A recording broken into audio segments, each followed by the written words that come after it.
பாரு சூரிபாபு, நீ ஒரு வேலைய பண்ணி ஆகணும். சொல்லுங்கய்யா, நான் என்ன பண்ணட்டும்? நான் ரொம்ப வருஷமா இந்த நாட்டுக்கு மந்திரியா இருந்திருக்க. எனக்கு இந்த நாட்டு மேல எவ்வளோ அன்பு இருக்குன்னு உனக்கு தெரியும். நான் ராஜாவாக விருப்பப்படுறேன். இப்போ அந்த நேரம் வந்துடுச்சு. நான் ராஜாவாகிற யோகம் தானாவே வந்திருக்கு. ஐயா, நீங்க என்ன சொல்றீங்கன்னு எனக்கு கொஞ்சம் கூட புரியல. தர்மேந்திரா அப்புறம் அவங்க மனைவி கொங்க வாகன நாட்டுக்கு போய்கிட்டே இருக்காங்க. அவங்க போய்கிட்டே இருக்கும்போது அவங்கள கொலை பண்ணி ஆகணும். அவங்க உயிரோட இருக்கக்கூடாது. என்ன கொலையா?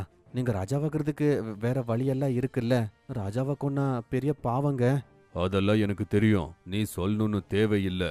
நான் சொன்னது பண்ணாது மட்டும் போதும். நான் ராஜாவானா நீ மந்திரி. அது உனக்கு பிடிக்கலன்னா உன் இஷ்டம். என்ன? நீங்க ராஜாவானா நான் மந்திரியா? இது ரொம்ப நல்லா இருக்கே. சரி ஐயா, நீங்க சொன்ன மாதிரி ராஜாவையும் அவங்க மனைவியை நான் கொன்னுடுறேன். சூரிபாபு சொன்ன மாதிரியே ராஜாவை கொல்றதுக்காக கொஞ்ச நேரம் அவங்க பின்னாடியே போய்கிட்டு இருந்தான்.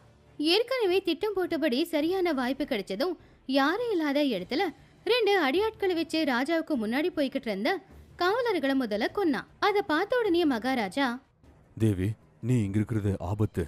சீக்கிரமா இங்கிருந்து போயிடு. ஓடு போ.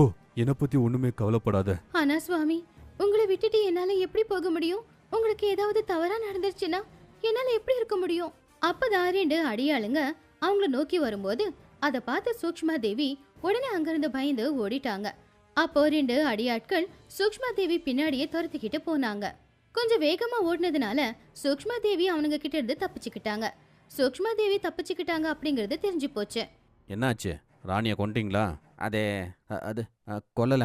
அப்படியா?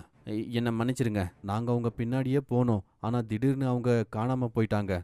பரவாயில்ல விடுங்க. ஏதோ ஒரு விலங்கு அவங்கள சாப்பிட்றோம் அப்படின்னு சொல்லி சூரிபாபு மந்திரிய பார்க்க போனான்.